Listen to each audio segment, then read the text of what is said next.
The movie begins in a prestigious Japanese athlete school, Saitoku. One rainy day, a student named Fuwa is standing on the roof. He is a kendo major and is carrying a bag of supplies, alongside a sword. Suddenly, lightning strikes a massive rock in front of the school, which creates an array of mysterious energy. Fuwa jumps off the building and levitates because of the force. The scene cuts to a year later. Fuwa disappeared that day and has been forgotten over time. We are introduced to the protagonist of the film and an archery major, Aoi. He is the best student in his class, but isn't confident in his skills. Because of that reason, he hasn't been able to win any competitions for himself or for the school. Aoi's childhood best friend, Haruka, is also his classmate and is always encouraging him. It is a normal day in Saitoku school when all of a sudden, lightning hits the magical rock for the second time. It is followed by heavy rainfall, which surprises everyone since it was a bright day some seconds ago. Soon, the kids find out the droplets of water are actually warm blood. Before they comprehend what is going on, hundreds of cicadas emerge from the soil and fly everywhere.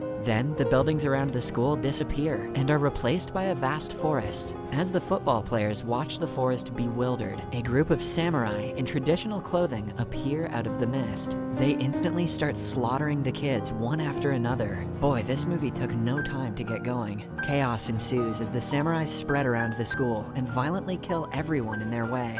Aoi and Haruka try to save their lives but are caught by a killer. He manages to cut Aoi's palm, but before he lands a second attack, Kota saves them. Kota is Aoi's friend and the captain of the kendo club. Being an experienced kendo fighter, he is the one man who can survive against the invaders. The three run into a relatively safe classroom where Haruka covers Aoi's injury with a handkerchief. They plan to stay there until it is safe, but are quickly discovered. While running away, Kota offers to fight the enemy and asks them to get their weapons from the archery club. Aoi and Haruka run to the club while witnessing piles of their classmates and teachers' bodies lying on the ground. Aoi is also interested in Japan's history and the heroes of the past. Judging by the invaders' weapons, he assumes that they're from the time of the Okahazama War. The theory is crazy because it would mean the entire school has time traveled to the past. Soon, the surviving students compose themselves and start fighting back using their respective areas of expertise. The leaders of different clubs like boxing, fencing, and martial arts take initiative to fight and save others. At one point, the battle shifts to the football field and grows more violent. A samurai is about to kill a girl, but is in Aoi's line of attack. However, he freezes, and Haruka saves the girl in the nick of time.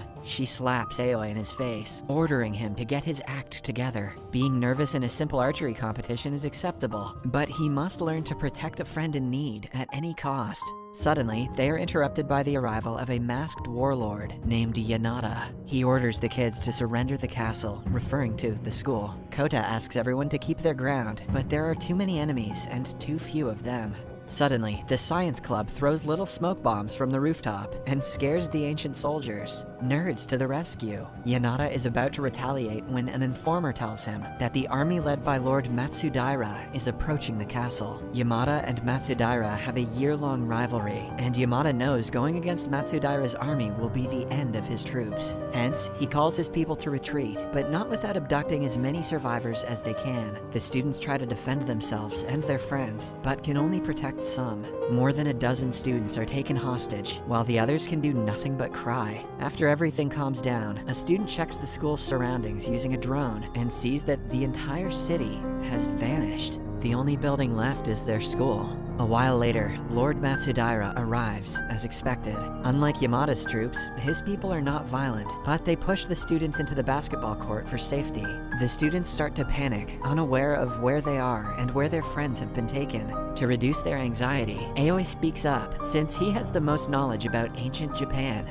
"Don't freak out, guys. We just got warped to the past and all the danger is real." He reveals that they have somehow entered the 15th century, also known as the Sengoku period. The Battle of Okihazama is about to take place, which is the deadliest and most cruel internal war Japan has ever faced. To make matters worse, their school seems to be the epicenter.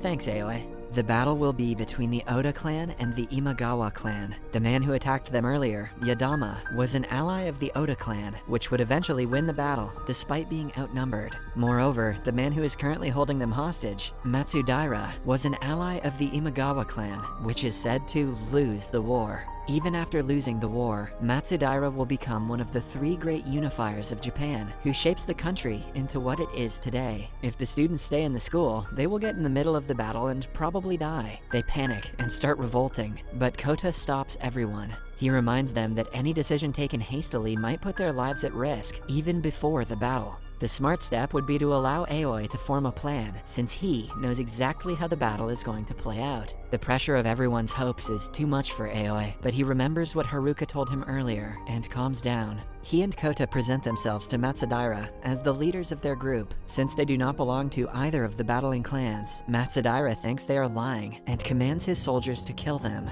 Aoi quickly makes them halt by suggesting that they work together. He knows that Matsudaira's current aim is to deliver war supplies to a castle of their allies. However, the enemy Oda force has built 2 camps right in front of the castle to stop its connection with the rest of the world. Aoi suggests they attack the first camp to divert the enemy's attention, while the main troops secretly transfer the supplies. He is sure the plan will work because he has learned about it in history books. Matsudaira calls him a dork. Discloses that the kidnapped students have been hidden in the same camp, so this will not only be a distraction, but also a rescue mission. He agrees to make the deal with the students and praises Aoi for his quick thinking. However, Aoi's people should be the ones to go on the mission, because Matsudaira doesn't want to get his hands dirty. The members of several clubs bravely volunteer to participate, but they still fall short compared to the 500 armies of the Oda. Everyone expects Aoi to join, but he surprises them with his cowardice, claiming that he has to stay in the school to find out a way to return home. Somewhere else in the camp, the students who were abducted are thrown into sheds. The boys are made to labor for several hours with no food or water, while the girls are taken advantage of. In the evening, the students light a bonfire on the football field, getting ready for the upcoming battle. Haruka tells Aoi that he has so much more potential than he lets on. She wants him to face his fears and come to the battle for his friends. After thinking about it for a long time, Aoi gathers enough courage and agrees. In the following scene, he makes an elaborate plan, assigning every student a task that they are the best in. He also picks a safe spot where they should gather if they were to be separated. For the entire night, the group prepares for the battle and sets off for the enemy camp in the morning. In the meantime, the abducted students are abused by the Oda soldiers. They killed a girl last night after abusing her for hours, and have come to pick up 2 more girls. Suddenly, the emperor of the Oda clan, Nobunaga, arrives and kills his own soldiers, claiming that he doesn't allow animalistic behavior against women, even though they are at war. He is later joined by a soldier named Toyotomi. Despite being from the rival clan, Toyotomi and the Emperor will join hands with Matsudaira in the future, and the trio will become the great unifier of modern-day Japan. They're the most important characters in the history of Japan, and mustn't die in the upcoming war for history to remain the same.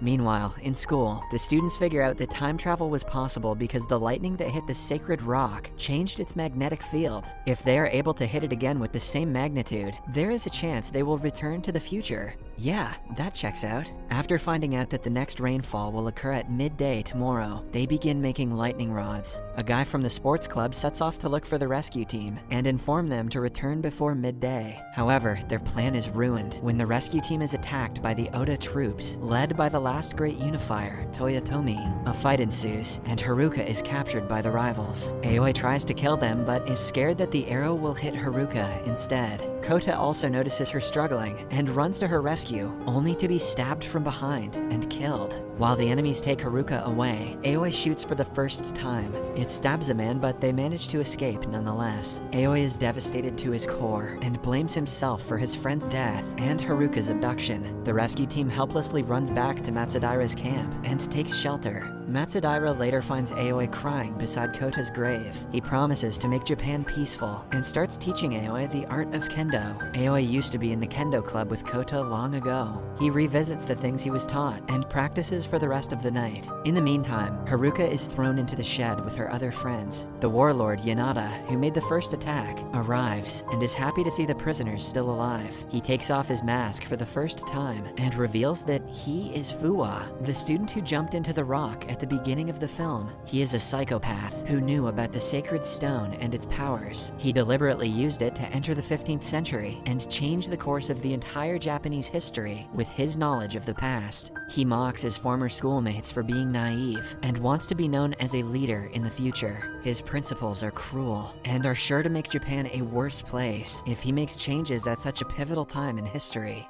The following morning, the rescue group led by Aoi is ready to fight yet again. They are approached by the informant, who reveals that they only have 6 hours until the rainfall, which might be their last chance to return home. Aoi riles up the troops and initiates the invasion. The group separates into 3 teams. The first one is the baseball team, which lands a direct attack on the camp. They attack from a few yards away, using flaming balls, which gives them an upper hand. The second team consists of the leaders of the fencing and karate club. Their job is to sneak into the camp and attack from the inside. The last team consists of the smartest members of the group, including Aoi. They are the ones who look for their friends and rescue them, while the rest of the group is distracting the enemies. The baseball team does its best and fights until the end. They ultimately manage to take control of the area, but most of the group is killed or heavily injured. In the meantime, the leader duo is also surrounded by guards on the other side of the camp. They manage to kill one skilled swordsman, but the other one kills the leader of the karate club. Enraged by his friend's death, the fencing leader rises from the ground and fights with all his might. He is heavily injured in the end, but manages to kill the rival. Meanwhile, the survivors from the first team enter the camp and find 2 abducted students. They are overjoyed for a few seconds before their beloved leader of the baseball team is shot with an arrow. Knowing that he won't survive the injury, he volunteers to keep the archers away so the rest of the group can run to safety. Somewhere else, the final team, with Aoi, enters the second barrier and sees that there is still a horde of enemy soldiers waiting to fight them. Their win is almost impossible, but they do not back down and attack the horde fearlessly. They finally reach the shed and rescue the survivors, but Haruka is taken away by 2 guards. Aoi follows them and is surrounded by Fuwa's army. Seconds before he is killed, Matsudaira arrives with his troops and saves him. The dying battle picks up with their arrival, and the students gain confidence to fight back harder. Suddenly, Fuwa brings out a rifle and fires at Aoi. Matsudaira comes in the way and saves him, but is in turn shot. With his last breath, he gives Aoi his sword and assigns him to fulfill his dream of unification.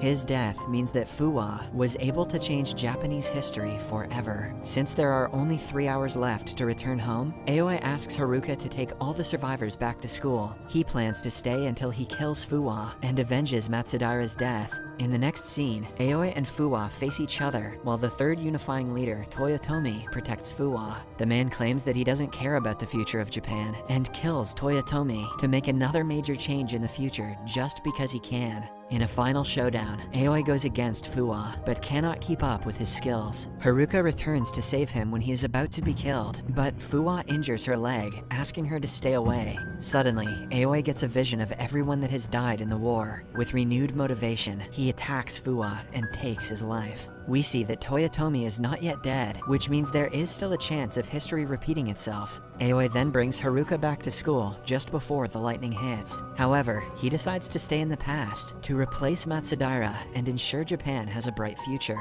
He hugs Haruka before wishing her farewell. Then, the lightning strikes, and Aoi sets off back to the past on his horse. The scene cuts to a few weeks later, when school is on its way to normalcy after so much chaos. One day, Haruka reads an article about the portrait of young Matsudaira being found in a historical site. It is a portrait of Aoi wearing the pattern of the handkerchief that she used to cover his wound in the battle. In the last clip, she bursts into happy tears, proud of Aoi for fulfilling his aim.